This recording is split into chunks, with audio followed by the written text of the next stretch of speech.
Solution, non trivial solution मतलब क्या होता है बेटा? Solution other than 0 0 0, other than. बाबा ठीक है, हाँ इसको नोट डाउन कर लीजिए। इसको तब तक पॉज कर दें।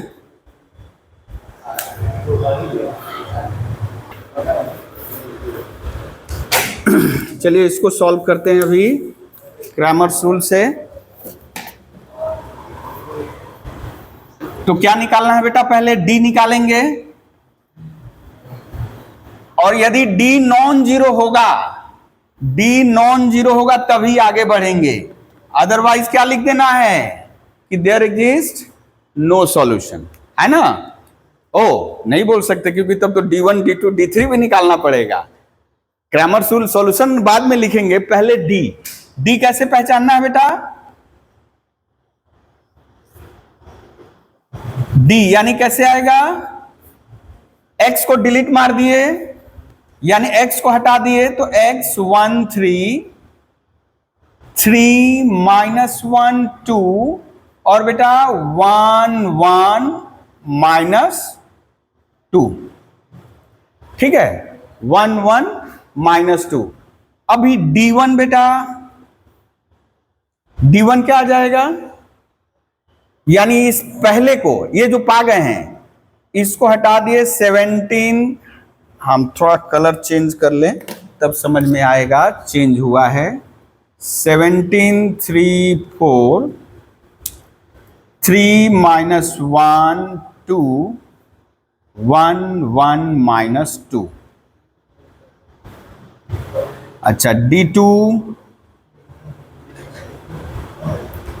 2 1 3 1 1 -2 17 3 4, ठीक है।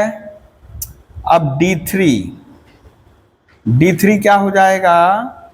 2 1 3 3 1 -1 2 और 17 3 4, ओके।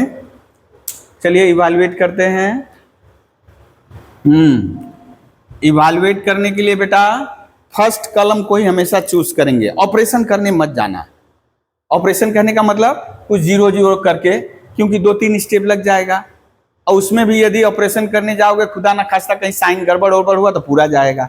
इसलिए पहले ही रो पे विश्वास करो अभी फिलहाल, ठीक है ना। हम नहीं बोल रहे कि कलम लीक हो, खैर कलम लिख दोगे तो यानी कि गलती होने का चांसेस कम जाएगा। फिलहाल जो हम लोग रूल बताए हैं बेटा, 2 पहला एलिमेंट है 2, ठीक है, पहला एलिमेंट है 2, इसको डिलीट कर दिए, क्या दिख रहा है बेटा? यदि आप डायरेक्ट करना है, यदि डायरेक्ट नहीं करना है तो डिटर्मिनेंट लिखिए, यदि डायरेक्ट करना है तो इसको बंद कर लिए, लीडिंग -1 से ये मल्टीप्लाई करिए, कितना बेटा? 2 1 जा 2 -2, ओके। अभी प्लस ही लिखेंगे, वैसे हम लोग जानते हैं यहां माइनस होता है लेकिन हम प्लस ही लिख रहे हैं। अब कौन बेटा? 3। अब इसको ऐसे बंद कर लिए, ऐसे बंद कर लिए बेटा। तो सबसे पहले आपको राइट में ही देखना है, पहले कौन दिख रहा है? तो 1 यहां मल्टीप्लाई होगा, 3 1 जा -2, ओके। अभी बेटा थोड़ा सा मुश्किल हो जा रहा है, ऐसे बंद कर लिए, देखो बेटा इसको बंद कर लिए तो ये डिटर्मिनेंट यानी +1 इंटू, इसको हम बंद कर लिए बेटा तो ये डिटर्मिनेंट 2 1 जा 2 -3, देखो तो कितना आया बेटा? यहीं लिख दे कितना आया। ओ इसी के नीचे करे क्या, फिर जगह हम लोग के लिए बचेगा, इसी के नीचे हम कर दे रहे हैं। यहां पे ये 2 इंटू 0 ना बेटा, 3 2 5, 5 तिहाई 15 -1 14, 14 आया बेटा। यानी डी का वैल्यू कितना आया?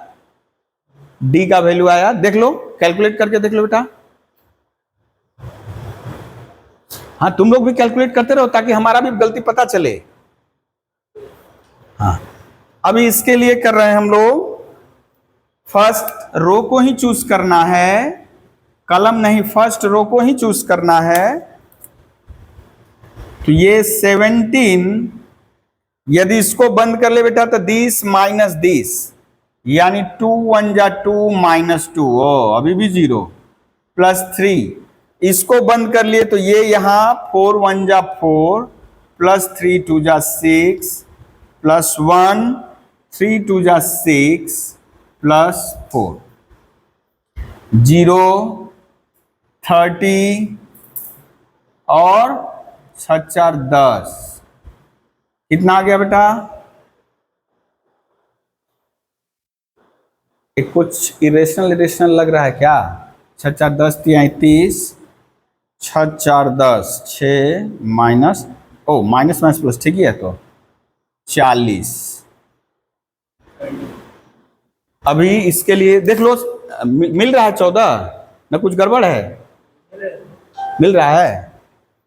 और सेकेंड वाला भी करो, इसको कर रहे हैं 2 माइनस 6, यानी इसको यदि हम करें तो -6 -4 प्लस 17 3 प्लस 2 1 4 -9, 4 -9, यानी, हाँ बोलो, कहाँ बेटा? ये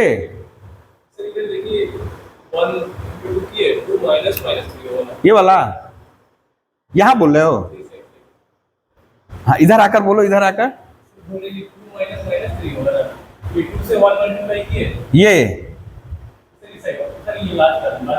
ओ लास्ट टर्म 2, ओ अच्छा अच्छा अच्छा अच्छा, हाँ हाँ हाँ, थैंक यू 2 प्लस 3, हाँ, प्लस 5 20, थैंक यू। 10 दूनी 20, माइनस 20 हो गया, 3 दू 5, 17 बचे, और ये -5, कितना हो गया बेटा? 80, और 20 माइनस हो गया 60, है ना? अभी यहां देखा जाए,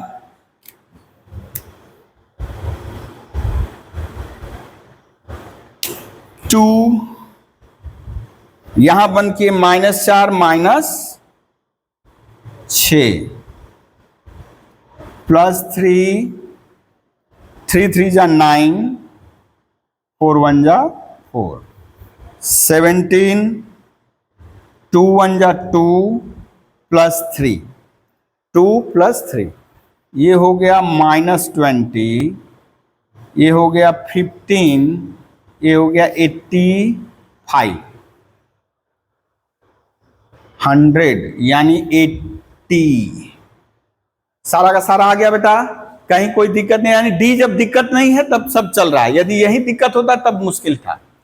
देन बाई श्रीधर आचार्य, ओ बाबा श्रीधर आचार्य कहां से बोल दिए? Then by Cramer's rule, then by Cramer's rule. Cramer's rule क्या बोल रहा है बेटा? x equals to d1 by D, है ना? d1 कितना निकला है? 40/20, यानी 2। y इक्वल्स टू बेटा d2 बाई डी, ये d1 d2 है, d1 d2 का वैल्यू कितना आया है? 60, और d का वैल्यू ये हो गया 3, और बेटा z d3 बाई डी, यानी 80/20, यानी 4। तो रिक्वायर्ड सॉल्यूशन क्या आ गया? रिक्वायर्ड सॉल्यूशन क्या हो जाएगा बेटा? यानी आप ऐसे भी लिख सकते हो x y z equals to 2 3 4, triplets, आपको ट्रिपलेट निकालना है 2 3 4। ठीक है, अब मान लीजिए देख रहे हो टाइम कंज्यूमिंग है ना थोड़ा सा, ये जो भी समय लगेगा यहीं पे लगेगा, और कहीं जैसे देख रहे हो भूल हो गया तब तो आंसर मिलाना बड़ा गड़बड़ है ना। तो ये फिलहाल यदि डिस्क्रिप्टिव रहता तब तो कोई दिक्कत नहीं था, लेकिन एमसीक्यू दे दिया है अभी। तो इस स्थिति में क्या करेंगे बेटा, इस स्थिति में देखो ये तो मेथड जान गए, लेकिन वहां ट्रिक रहेगा जो हम लोग 9-10 तक जो सीखे वही से काम चलाना होगा। देखो तो हम इसको इसको हटा दे रहे हैं बेटा, तब हम इसको 2 वेरिएबल में कन्वर्ट कर रहे हैं। झटपट में देखो 2 वेरिएबल में कैसे कन्वर्ट करेंगे, यानी जेड को एलिमिनेट कर दिया जाए। या हमको 3 वेरिएबल में दिया है, हम लोग दो वेरिएबल हम लोग को महारत हासिल है, तो हम क्या करेंगे एक वेरिएबल को एलिमिनेट कर देंगे। देखिए तो ये इक्वेशन नंबर 1, इक्वेशन नंबर 1 2 ये 3। एक काम करें बेटा, इसमें से इसको माइनस कर दीजिए, इसमें से इसको माइनस कर दीजिए। ये सब थोड़ा सा स्टेप जंप करके कर, चुकी एमसीक्यू रहेगा तो समय कम रहेगा। माइनस करेंगे बेटा, 2x में से x माइनस कर दिए, यानी यहां लिख सकते हो 1 - 2। फर्दर के लिए 1 - 2 क्या इंप्लाई कर रहा है बेटा, 2x में से x घटा दिए x, 3y में से -y घटा दिए 4y, z में से z हट गया 0 हो गया, 17 में से 3 घट गया 14। ये कितना नंबर हो गया बेटा, 4। अभी देखिए तो इसको यूज करें, इसको यूज करो, कर रहे हैं इसमें 2 मल्टीप्लाई कर दे, इसमें कितना मल्टीप्लाई कर दे 2 × 2, 2 में 2 मल्टीप्लाई कर दिए और 3 में जोड़ दे। हमको जेड को एलिमिनेट करना है, क्योंकि हम लोग जो पांडित्य है हम लोगों में, जो महारत है 2 ही वेरिएबल में है ना, 2 वेरिएबल में हम लोग जानते हैं। तीसरा वेरिएबल तो हम लोग को दिक्कत कर रहा है, इसीलिए हम लोग बोल रहे हैं क्रैमर्स को टाटा बाय बाय कर रहे हैं। तो इसलिए ये क्या करेंगे बेटा, 2 मल्टीप्लाई कर दिए तो 2x और 3x जोड़ रहे हैं ना। देखो बेटा 2x और 3x जोड़ रहे हैं तो कितना आया, 2x और 3x जोड़े तो 5x -2y। ओ एक जवाब यही मिल गया। अच्छा एक काम करें तब हम, ये थोड़ा सा आपका झटपट आ जाएगा, झटपट आ जाएगा, हम नहीं चाह रहे हैं झटपट आए। जैसे देखिए बेटा इस लाइन में सीधे सीधे आपका x का मान आ जाएगा। हम यदि 2 मल्टीप्लाई करके जोड़ेंगे तो ये कट जाएगा, ये कट जाएगा, x का वैल्यू आ जाएगा, इसमें बैठा दोगे बड़ा अर्ली हो जाएगा। हम थोड़ा पेचीदा करना चाह रहे हैं, इसलिए क्या किए बेटा 1 चूज कर लिए। थोड़ा सा पेचीदा रखना चाह रहे हैं कि मान लो यदि ऐसा ना हो, तब हम 2 2 जा 4, 4 3 7, 2 3 जा 6, 6 2 8, और 2z और जोड़ रहे हैं तो कट गया 17 दूनी 34, 34 और 4 38। ये बेटा 5 नंबर। ठीक है, अब झटपट बताओ तो ये इसमें गुणा करके 2 लिख दिए, 2x + 8y = 14 दूनी 28। इसी को मल्टीप्लाई करके लिख दिए, और क्या करे बेटा सब्ट्रैक्टिंग, माइनस माइनस माइनस, यानी 5x = 10, x = 2। ठीक है, x = 2 जैसे आया यहां बैठा दिए बेटा, 2 इधर जाएगा 12, 4y = 12, y = 3, और जैसे ही x और y आ गया ये आपको हेल्प कर देगा। किसी एक में बैठाइए, किसी एक में 2 - 3 + z = 3, z = 4। ये हुआ फ्रॉम 4, है ना बेटा, फ्रॉम 4। और ये कहां से किए बेटा, फ्रॉम 2। तो देख रहे हो कितना जल्दी हो गया ना, बहुत जल्दी हो गया। इसलिए क्रैमर्स रूल सीख गए, बहुत अच्छी बात है, लेकिन उस समय हम लोग यही हथकंडा अपनाएंगे। हो सकता है उसमें आपका 10 मिनट लगे और ये हो सकता है 30 सेकंड में हो जाए, है ना। तो सबसे बेहतर उपाय है, क्योंकि उस समय ये सब कैलकुलेशन आप लोग जब उतना बड़ा बड़ा कैलकुलेशन हो जा रहा है तो ये सब एकदम इजीली होगा। ठीक है, हाँ झटपट इसको कर लीजिए। तो एमसीक्यू के लिए ये बेहतर तरीका है। अरे वहां तो एमसीक्यू रहेगा ना आपका बेटा, आपका एमसीक्यू रहेगा। आप यदि देख रहे हो कि यदि ऐसे करिएगा आपका कितना 40 क्वेश्चन देगा। अब 40 क्वेश्चन मैथ में समझ रहे हो कि कितना समय लगने वाला है ना। मान लो 20 क्वेश्चन भी दे, अरे 10 ही क्वेश्चन दे ना, बहुत समय लगेगा, है ना। तो इस स्थिति में हम लोग ग्रामर रूल सीख लिए हैं, लेकिन हम लोग करेंगे अपने मन का, क्योंकि वहां तो आपको कैलकुलेशन देखेगा नहीं। और ये इसलिए भी बोल दे रहे हैं कि मान लीजिए आप लोग जेईई दीजिएगा, मेन या जो भी दोगे, तो उस समय यदि दिमाग में रखे रहो कि हमको 80 प्लस 90 प्लस पाना है, यदि 90 प्लस इमेजिन करके रखोगे तभी 80 वाले घर में जाओगे, 80 रखोगे तो 70 वाले, यानी ये दिमाग में रखो, जो एक्सपेक्टेशन रहेगा प्रभु यदि मदद करेंगे तो वही मिलेगा, लेकिन कुछ नहीं तो आपको उसके पहले वाले घर में जरूर जाओगे। यदि पहले से धर के रखोगे 60 प्लस हम पाएंगे तो 50 वाले घर में गिरा देगा आपको। अच्छा बंद कर दो, खिड़की बंद कर दो, तो बेटा खिड़की बंद कर दो, नहीं तो हम लोगों को परेशान कर देगा।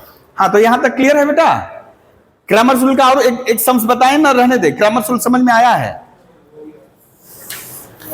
क्रैमर रूल तब और नहीं बता रहे हैं, तरीका तो समझ में आ गया है क्रैमर रूल का, लेकिन जाके एक दो सवाल हाथ सफाई कर लोगे, है ना।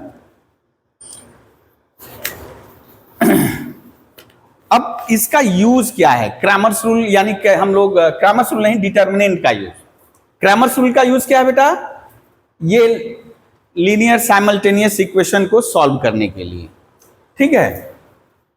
अरे बाबा रे बाबा, ये सब पढ़ने आ गया का बाबा? उधर इतना आ गया तो बड़ा मुश्किल है। चिटी चिटी, ओ कोई फायदा नहीं है, आने दो आने दो। अब तो आ गया है सब।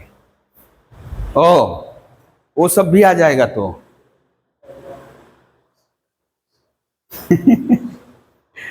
एक मिनट, बहुत आ गया।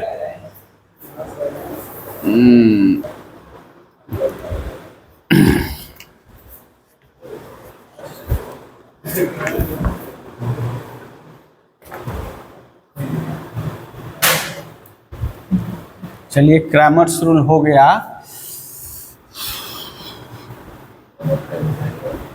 हाँ, लेकिन यदि मान लो दे दिया इक्वेशन और बोल रहा है कंसिस्टेंट है कि इनकंसिस्टेंट है, इनफाइनाइटली ऐसे करके दे रहा है, तो आपको तो करना पड़ेगा वो वाला, ठीक है। अच्छा, यदि बोल दिया कि मान लीजिए सॉल्यूशन एग्जिस्ट कर रहा है ना, इनफाइनाइटली मेनी सॉल्यूशन है, ऐसे करके दे ऑप्शन, तो आप ऐसे भी कर सकते हो जैसे अभी हम लोग किए, सॉल्व करें। यदि मिल रहा है तो ठीक है, नहीं मिला तो कोई दिक्कत नहीं। और पता चल जाएगा यदि देखोगे, यदि कोई दो इक्वेशन एक जैसा हो गया है कॉमन उमन लेने के बाद, तब वहां पे वो मुश्किल हो जाएगा तब। अब जैसे देखो बेटा, इसका यूज कैसे कहां करते हैं एरिया निकालने में। Suppose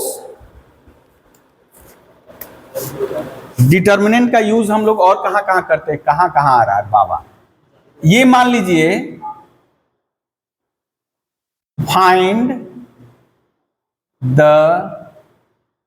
area of a triangle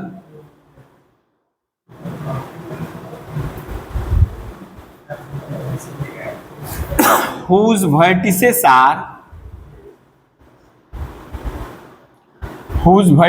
are x1 y1 x2, अच्छा इधर थोड़ा खींच दे, whose vertices are x1 y1 x2 y2 and x3 y3। तो उस समय क्या बताते थे बेटा आप लोगों को? उस समय बताए थे कि ऐसे कर लो x1 y1 x2 y2 x3 y3, और एक बार x1 y1 को लिख लो, ऐसे ही ना। अब ये पहले मल्टीप्लाई करो, फिर ए यानी half into x1 y2 x2 y3 plus x3 x1, ओ गड़बड़ कर दिए, y1 है ना, y1 माइनस, अब ये ये x2 y1 x3 y2 या x1 y3। अच्छा, ये कुछ ट्रिपलेट जैसा नहीं दिख रहा है बेटा? वो जो हम लोग किए थे determinant of order 3, determinant of order 3 गिर रहा है क्या? लाइट थोड़ी देर के लिए बंद कर दे, रुको थोड़ी देर के लिए पॉज करके बंद कर दे रहे हैं, रुक जाइए तब उधर से भागेगा सब। देखो बेटा अभी, हाँ तो ये जो है बेटा, इसी को हम लोग ऐसे करेंगे। डिटर्मिनेंट, ये मान लो जैसे उस समय जब था हम लोग थर्ड ऑर्डर डिटर्मिनेंट को इवैल्यूएट किए थे तो कुछ इसी तरह था ना, लेकिन प्रत्येक में 3-3 कैरेक्टर था। प्रत्येक में क्या था? 3-3, ए बी सी, तो A1 B2 C3 ABC था, लेकिन नंबरिंग अलग अलग था। कभी A के ऊपर 1 है तो B के ऊपर 2 है, C के ऊपर 3, तो कभी A के 2, B के 1 और C के ऊपर 2, ऐसे था। तो 3 था। तो हम लोग यहां समझ ले कि यहां मान लीजिए सभी जगह 1 है, सभी जगह 1 है। 1 कभी दाएं, मतलब कभी बीच में, कभी दाएं, कभी बाएं, ऐसे है। ठीक है ना? तो ये कैसे हो जाएगा? तो ये एरिया ऑफ द ट्रायंगल, यानी यहीं से आया है एरिया ऑफ द ट्रायंगल। इसका एक सवाल कर लेंगे हम लोग, क्या हो जाएगा बेटा? हाफ इंटू, इसको ऐसे समझो, x1 y1 x2 y2 x3 y3 1 1 1। अब देखिए बेटा, यदि इसको करिए, देखो बेटा, यदि इसको करेंगे प्लस वाला में आएगा, x1 को बंद करेंगे तो y2 x1, यदि अच्छा इसको x1 इंटू y2 आएगा, मल्टीप्लाई करोगे फिर y1 इंटू x3 आएगा, y1 इंटू x3, और 1 करेंगे यहां तो x3 y2 ना, गड़बड़, ओ 1 यहां है ना, x2 y3, यहां प्लस वाला सब लिख दिए हैं। माइनस वाला यदि करेंगे तो देखिए ये वाला x1 y3 इसका करेंगे तो ये वाला y1 x2, और जब इसका करेंगे तो ये वाला x3 y2। ठीक है, वही चीज है। और यहां क्या लिख देना, चूंकि एरिया ऑफ ट्रायंगल है ना बेटा, स्क्वायर यूनिट, बाकी वही चीज है। ठीक है, यानी इसी चीज को हम लोग ऐसे करेंगे। ठीक है, अब बेहतर है यदि यह जान रहे हो तो बस ऐसे लिख कर लेना। आपको तो नहीं बोल रहा कि डिटर्मिनेंट से ही करो, आपको यदि ये वाला याद है तो यही वाला कर देना। ठीक है ना बेटा? हम लोग उस समय ऐसा ही किए थे, और एक किए थे यानी 11 में ऐसे, यानी एंटी क्लॉकवाइज घुमवा, यहां 1, कहीं भी एक 1 कर लो, 2 कर लो, 3 कर लो। ठीक है, तो जब x1 कर रहे हो हाफ पहले रहेगा, x1 कर रहे हो बेटा तो y2 माइनस y3, जब x2 कर रहे हैं तो y3 माइनस y1, और जब x3 कर रहे हैं तो y1 माइनस y2। ये भी फॉर्मूला हम लोग किए थे स्क्वायर यूनिट, तो आप कोई भी एक फॉर्मूला देख सकते हो। ठीक है ना? अब इस हिसाब से देखो तो यहां से ठीक समझ में आएगा डिटर्मिनेंट, x1 y2 इंटू यहां 1 सोच लो, 1 इंटू y3, ये सब जगह 1 1 कर लो, 1 1 कर लो, 1 1 भीतर कर लो, तो आपको ये पूरा पिक्चर क्लियर हो जाएगा। ये हुआ एरिया ऑफ द ट्रायंगल। तो एक झट से कर दो तो बेटा, झट से एक सवाल ले रहे हैं हम लोग, जल्दी से आ जाओ।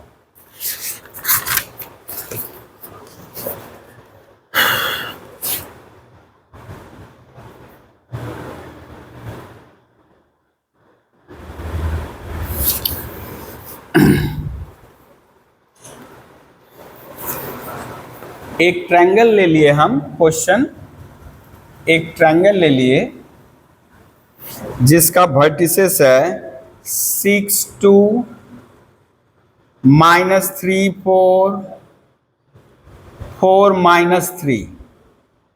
ठीक है, आपको जो सबसे सुविधाजनक लग रहा है बेटा, डिटर्मिनेंट्स करना है वहां से करो, ये वाला प्रोसेस इजी लग रहा है यहां से करो, ये वाला इजी लग रहा है यहां से करो। ठीक है, कोई भी एक करो। मान लीजिए हम ये वाला प्रोसेस करें,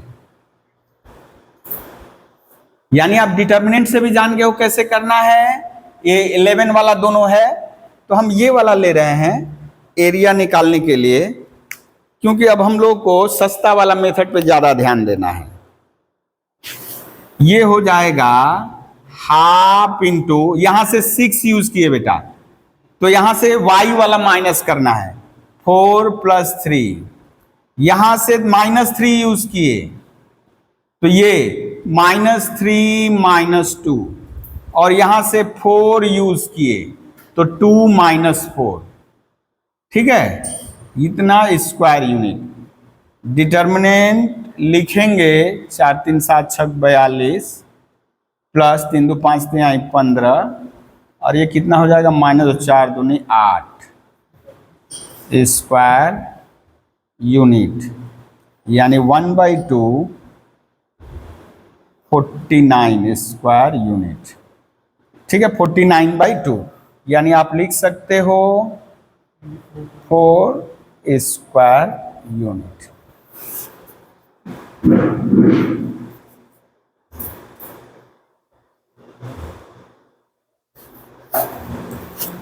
हम इस प्रोसेस से कर दिए, हम डिटर्मिनेंट में नहीं गए, ठीक है। डिटर्मिनेंट पे एक व्यवस्था लिखना पड़ता ना हमको, हम केवल पिक्चर, क्वेश्चन से पिक्चर बना लिए। अब पहले जब यानी x चूज करेंगे तो y को घटाना है, x चूज करेंगे y को घटाना है, या y चूज करोगे तो x को घटाना है। -3 4 है, हाँ।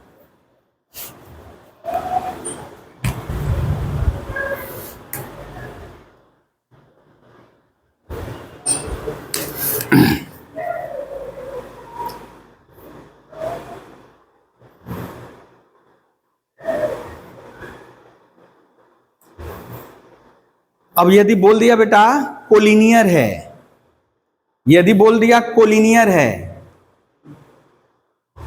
या ऐसे ही दे दिया, आपको बोल दिया कि खैर एरिया बोलेगा तो आपको बेहतर रहेगा, डिटर्मिनेंट से बेहतर यही रहेगा, ठीक है।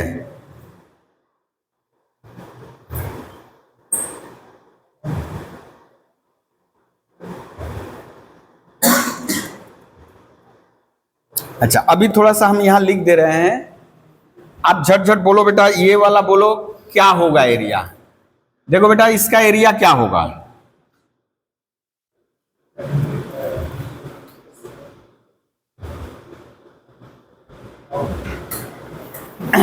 यदि कुछ अननोन है आप ऐसे भी कर सकते हो, लेकिन अभी डिटर्मिनेंट बेहतर रहेगा। देखो तो क्या करें, यानी ये वाला इरेज कर दे इसको। अब देखिए आप a करोगे, फिर ये गुणा करोगे, ये माइनस ये करोगे, होगा, सस्ता है। देख लिया जाए किसमें कम समय लग रहा है। उसके बाद डिटर्मिनेंट से भी हम लोग कर सकते हैं। डिटर्मिनेंट वाला हम यहां पहले लिख दे रहे हैं, फर्स्ट मेथड।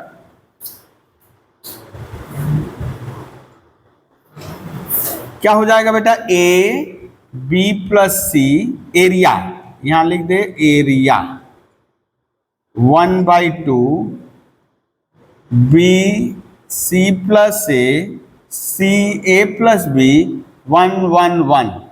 अच्छा बेटा ऐसा जैसे भी दिखे, ऐसा यदि दिख जाए तो घबराना नहीं है, झटपट हो जाएगा।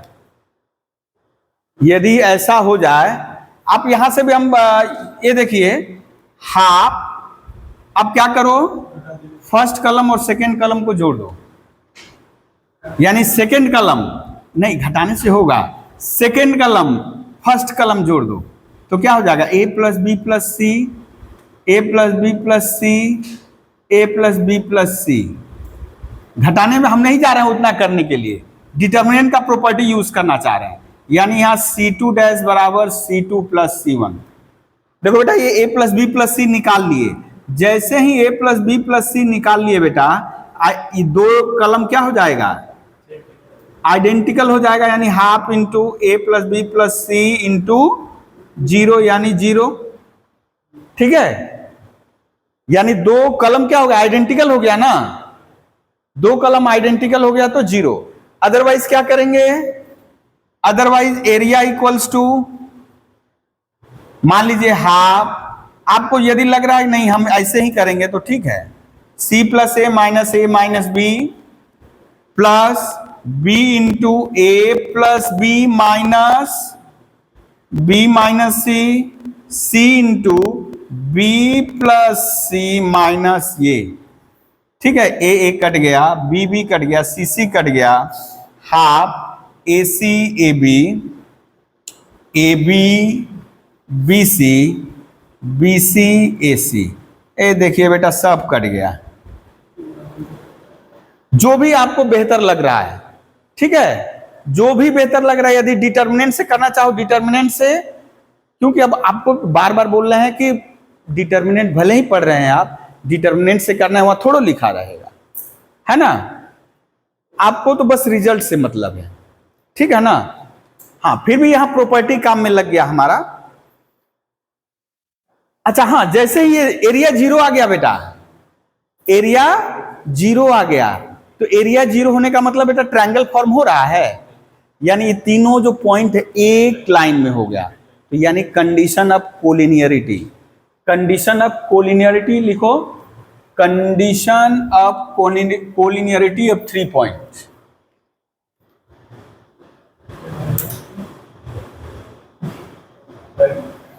कंडीशन ऑफ कोलिनियरिटी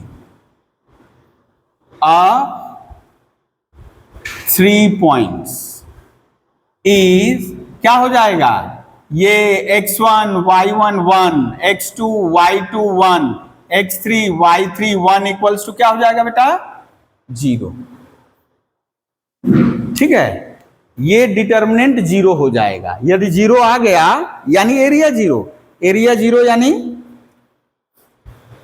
तीनों पॉइंट एक लाइन में है, तीनों पॉइंट एक लाइन में है।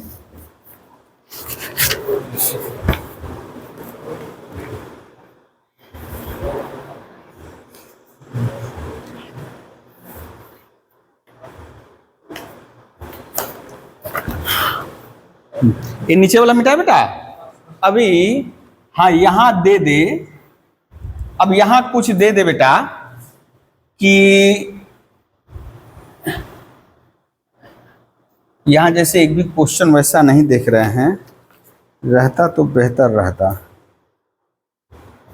के किस वैल्यू के लिए, खैर अब कोलिनियरिटी के लिए यदि मान लीजिए यहां अननोन कुछ दे दे, के बोला कि के किस वैल्यू के लिए तीनों पॉइंट कोलिनियर होंगे, तो ये डिटरमिनेंट 0 करके के का वैल्यू निकाल लेंगे, या जो पहले तरीका पढ़े वहां से हो जाएगा।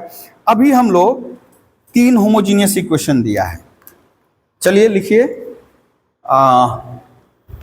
वहां से बोल रहा है 3 इक्वेशन लिखिए, x minus k z k y plus z, यानी x minus k y plus z equals to 0, k x plus 3y minus k z equals to 0।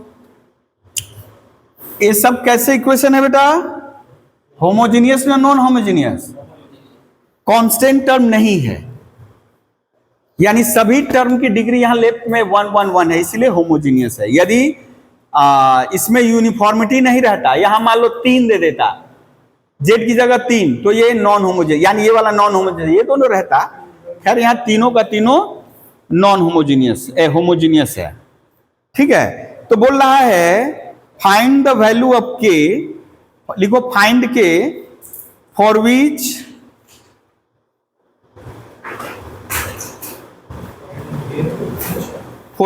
There exist non trivial solution, there exist non trivial solution.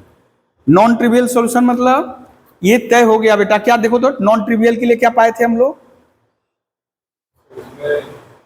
D0 हुआ था, D1 D2 D3 वो भी 0 हो गया था, वो तो 0 होगा, होमोजीनियस में वो तो 0 होगा, यानी आपको डिटर्मिनेंट 0 है। यानी यदि बोला है कि फॉर नॉन ट्रिवियल यदि आपको बोल दिया फॉर नॉन ट्रिवियल, ट्रिवियल के लिए क्या होगा,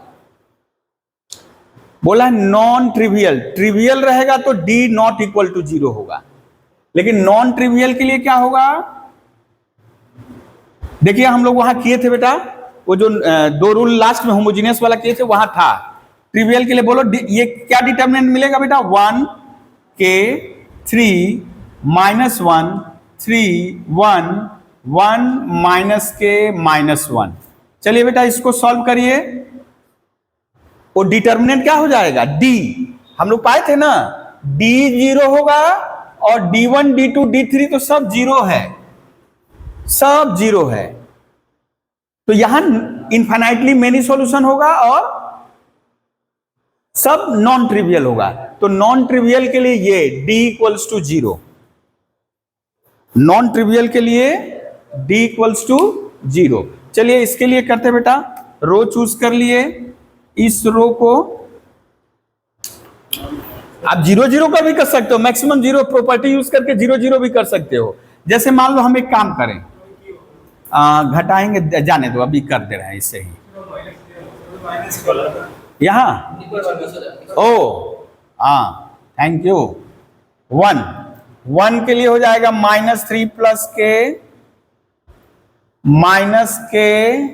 -3 के प्लस के -9 इक्वल्स टू 0, के -3, ये कितना हो जाएगा बेटा, माइनस माइनस प्लस 2 स्क्वायर और के -9 equals to 0, 2 square plus 2 minus, बाबा ऊपर नीचे सब गड़बड़ कर रहा है सब, देखो ये क्या आएगा बेटा, 2 छक्का 12, तो क्या आ जाएगा देखो, तो k + 3 k -2 यही आएगा ना बेटा, फैक्टराइज करेंगे तो k का वैल्यू या तो -3, k का वैल्यू या तो 2, ठीक है, k का वैल्यू या तो -3 या तो k का वैल्यू 2, ये द्विघात समीकरण आ गया, क्वाड्रेटिक इक्वेशन, ठीक है, k में क्वाड्रेटिक इक्वेशन आ गया, इसको सॉल्व कर देना। तो ये वाला रहेगा, ये वाला क्वेश्चन रह सकता है ऐसा कि forward value of k the homogeneous linear simultaneous equation has non trivial solution. तो आपको ये डिटर्मिनेंट 0 करना होगा, d 0 होता है, नॉन ट्रिवियल के लिए d 0 होगा, और D1 D2 D3 तो यहां पे इसका मतलब इनफाइनाइटली मेनी सॉल्यूशन है, ठीक है।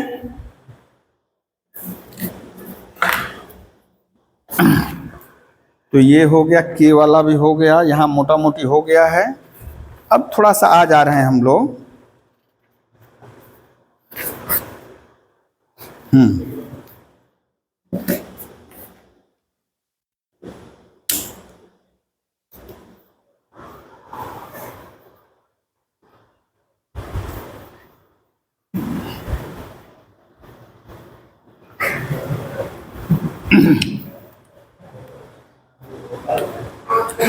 अच्छा मान लीजिए एक डी डिटर्मिनेंट है बेटा, एक डिटर्मिनेंट है डी, बाबा D equals to A1 B1 C1 A2 B2 C2 A3 B3 C3। आपको पूछा है इसका एडजॉइंट क्या होगा, अभी हेडिंग दे दीजिए, adjoint of A determinant, adjoint of A determinant.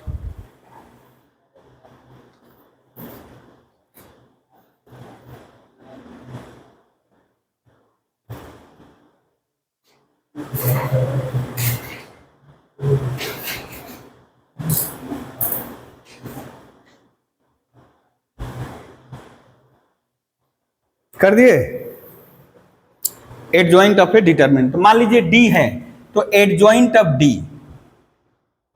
Adjoint of D और एडजुगेट ऑफ डी एक ही बात है, एडजुगेट ऑफ डी, इसको हम लोग डिनोट करते हैं डी डैश से।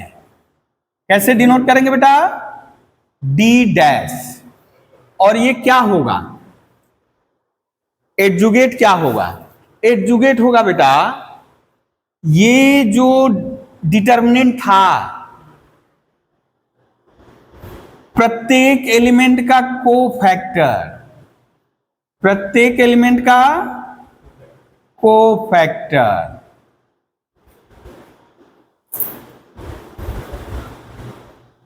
ठीक है, यानी एडजॉइंट या adjugate of the given determinant is a determinant whose elements are the corresponding cofactors of the element of the determinant। इसके जो एलिमेंट होंगे, जैसे 1 1 पोजीशन पे जो एलिमेंट है, यहां पे जो आएगा 1 1 पोजीशन पे, उस 1 1 पोजीशन का कोफैक्टर जो होगा वो आएगा, ठीक है ना। तो अब इसको मान लीजिए आप इवैल्यूएट कर सकते हो, कोई दिक्कत नहीं है, इसको इवैल्यूएट कर सकते हो। अब इसके बाद है, हम लोग अभी कुछ रिजल्ट पे आएंगे। एक होता है रेसिप्रोकल ऑफ ए डिटर्मिनेंट, लिखिए रेसिप्रोकल ऑफ ए डिटर्मिनेंट।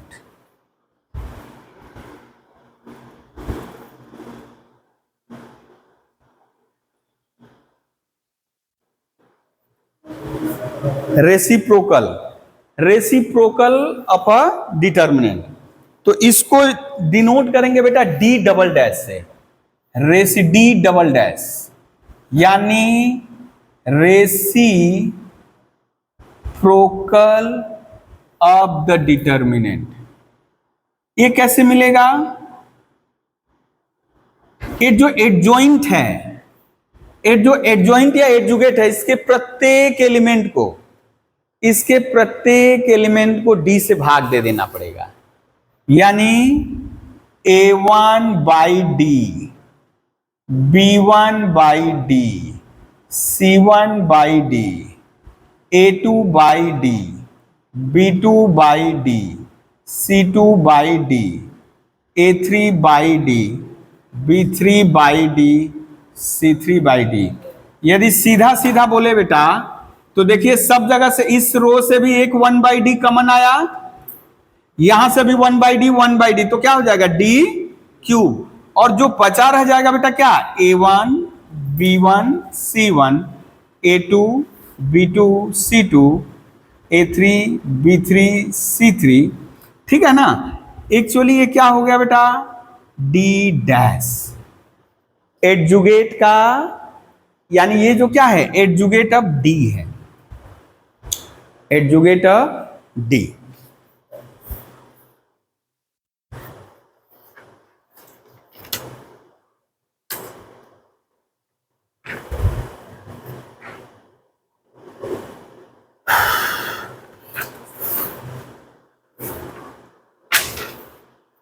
अच्छा, यदि हम ऐसे बोले बेटा, हमको डी डैश और डी डबल डैश में रिलेशन निकालना है। अच्छा, डी और डी डैश में जैसे यहां आ गया ना, ये मान लीजिए 1 नंबर पाए, ये 2 नंबर, 3 नंबर थोड़ा सा चर्चा करें बेटा, अभी वो जो आया है।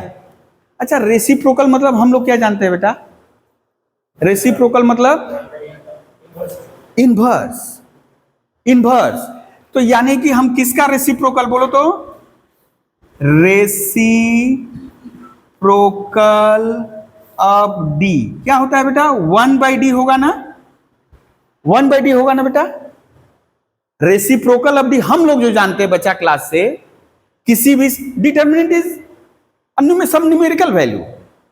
अब उसका रेसिप्रोकल मतलब जैसे मान लो 3/5 आया, हम लिख देंगे 5/3, इनवर्स कर देंगे 1 बाई डी। लेकिन अभी हम लोग क्या जान गए बेटा, ये तो डी डबल डैश है, तो डी डबल डैश बराबर बेटा 1 बाई डी। अब यही प्रॉपर्टी थोड़ा यहां लगा दिया जाए, यही प्रॉपर्टी 4 नंबर में अब लगा दिया जाए बेटा।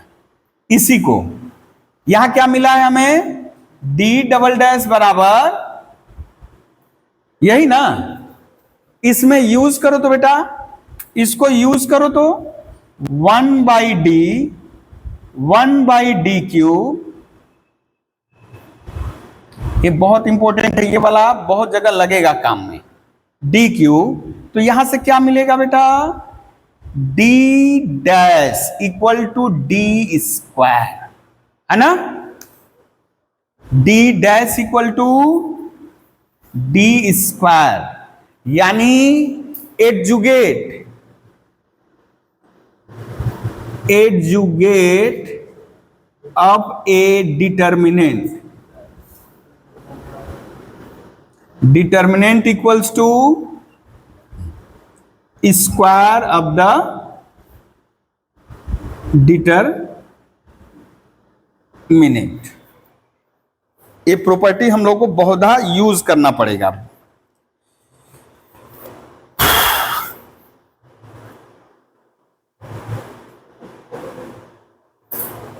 और यदि मान लीजिए, अब तो खैर प्रूफ करने के लिए देगा नहीं, ये तो तय हो गया कि प्रूफ करने के लिए देने वाला नहीं है.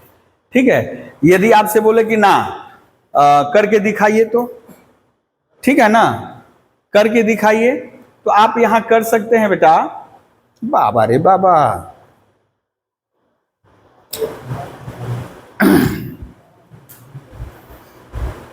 हाँ, यहां पे आप लोग डी और हाँ,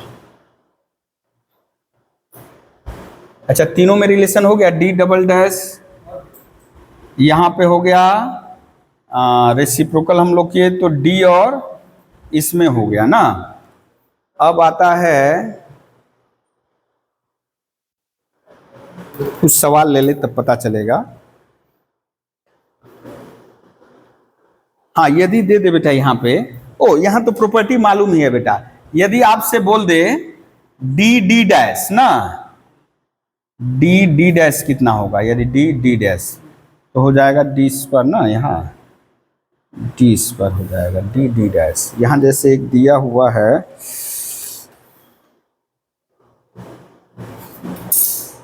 यहाँ हम लोग ठीक लिखे, हाँ ठीक है, सब चीज़ ठीक है. अच्छा, यहाँ इसमें हम लोग रिलेट नहीं कर पाए ना. ओ, ये भी तो लिख ही दिए हैं, सारा चीज़ तो हो ही गया है. किस में रिलेशन नहीं निकला है बेटा?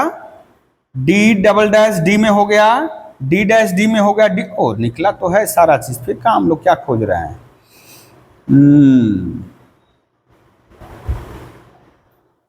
ठीक है, सारा चीज़ आ गया. तो ये वाला यूज करके कुछ सवाल हम लोग ले लें.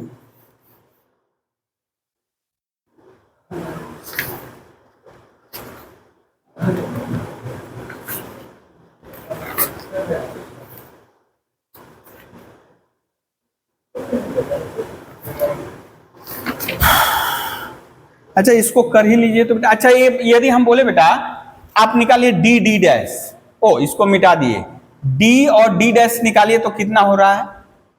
डी मतलब A1 B1 C1, A2 B2 C2, A3 B3 C3. आप यहां से देखिए, डी और डी डैश मल्टीप्लाई करेंगे तो क्या आएगा? यहां गौर करिए बेटा, डी और डी डैश मल्टीप्लाई करिएगा तो क्या आएगा? डी और डी डैश मल्टीप्लाई करिएगा तो क्या आएगा? डी क्यूब आएगा, है ना. ये भी एक रिलेशन है, वही स्टैब्लिश करना है यहां पे बाबा.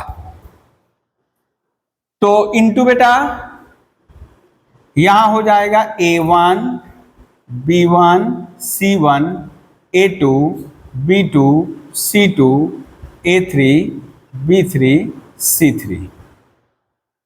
ठीक है ना. अच्छा, फिलहाल के लिए हम एक काम कर रहे हैं बेटा, यहां चूंकि यहां डिटर्मिनेंट गुणा करने के लिए हम आपको सिखाए नहीं है, क्योंकि डिटर्मिनेंट वैल्यू है. ठीक है ना. तो जब डिटर्मिनेंट में डिटर्मिनेंट गुणा करना होगा ना, तो हमेशा हम रो बाई कलम करेंगे. तो जो बाद वाला डिटर्मिनेंट रहेगा, ध्यान दो बेटा इधर, पहले ये जो बाद वाला डिटर्मिनेंट करेंगे उसको हम लोग रो कलम इंटरचेंज कर लेंगे. थोड़ा एक लाइन लिख लेना होगा, ताकि एक ही प्रोसेस हम सबके लिए, जैसे मैट्रिक्स में गुणा करेंगे वहां आपको बताएंगे रो बाई कलम, ज्यादा मेथड नहीं सीखेंगे, रो बाई कलम. लेकिन डिटर्मिनेंट में रो बाई रो भी होता है, रो बाई कलम भी होता है, कलम बाई कलम भी होता है, कलम बाई रो भी होता है. ठीक है ना. हम लोग एक ही रास्ते पे वहां चलेंगे, नहीं तो बहुत भेग स्थिति उत्पन्न होगी. तो जो मैट्रिक्स में हम लोग करेंगे उसी के अनुरूप इसको करने के लिए हम क्या कर ले रहे हैं? रो कलम इंटरचेंज कर ले रहे हैं. उसको हम लोग बाद में पढ़ेंगे. क्या क्या पढ़ेंगे बेटा? उसको ट्रांसपोज. इसका ट्रांसपोज ले लिए. ट्रांसपोज मतलब क्या हो जाएगा बेटा?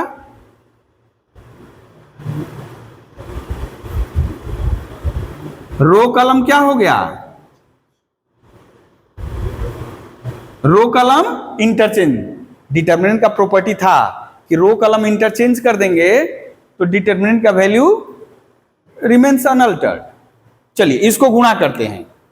अब क्या बोले थे अभी, मैट्रिक्स जो पढ़ेंगे, देखो डिटर्मिनेंट में आप कोई भी गुणा कर सकते हो, रो बाय रो बाय कॉलम, लेकिन मैट्रिक्स में चलेगा क्या, रो बाय कॉलम, ठीक है ना। यहां सब कुछ चलेगा, लेकिन हम लोग दोनों रास्ता पकड़े रहे, दोनों का सिमिलर कर लें तो आप ऐसे, यानी ये केवल आपको समझाने के लिए, इधर से रो और इधर जब करेंगे तो कॉलम, रो बाई कॉलम। आप यहां आर बाई सी कर सकते हो, आर बाई सी। चलिए कर रहे हैं बेटा, कैसे मल्टीप्लीकेशन होगा याद रखिएगा। ये आप यदि सुविधा हो, पेंसिल बगल में लिए हैं, आप झट से यहां बैठा दीजिए A1 B1 C1, ठीक है बेटा, A1 B1 C1। रो को कॉलम में मल्टीप्लाई करना है, तो इसी रो को हम क्या करेंगे, यहां जाएगा तो समझो कि यहां से जा रहा है, रास्ता ऐसे ढुक जाएगा, A1 B1 C1। तो बोलिए, यानी ये बना हमारा फर्स्ट रो फर्स्ट कॉलम। ध्यान दीजिएगा अभी, फर्स्ट रो फर्स्ट कॉलम, यानी हम लोग मैट्रिक्स के लिए थोड़ा सा प्रिपेयर हो रहे हैं। फर्स्ट रो फर्स्ट कॉलम क्या होगा बेटा, बोलो, A1 प्लस B1, ओ यहां तो है B1 प्लस C1, एक कैपिटल C1 है, और आप जानते हो यही क्या है, वैल्यू ऑफ द डिटर्मिनेंट होता है ना बेटा। खैर हम बाद में लिख रहे हैं, अभी इसको इरेज कर दें। अच्छा एक लाइन लिख लो आप लोग, एक लाइन झट से लिख लो। बाबा रे बाबा, पांव के नीचे पूरा एक लाइन लिख लो, उसके बाद हम लोग अब बेटा क्या करें, यानी ये एरो कर लोगे। सवाल मतलब कि आपको वहां पेंसिल से ही करना है, ठीक है। अब बेटा ये फर्स्ट रो फर्स्ट कॉलम हुआ, अब यहां क्या आएगा बोलो तो, first row second column, first row second column, यानी ये इधर तो ये ढुका रहेगा बेटा, अभी ढुका रहेगा, अभी ढुका रहेगा, जब तक तीनों में नहीं गुणा होके आएगा तब तक। ओहो हो, ये हम लोग को डिस्टर्ब कर रहा है। अब देखो क्या हुआ बेटा, A1 A2 B1 B2 C1 C2, फिर यहां बेटा A1 A3 B1 B3 C1 C3।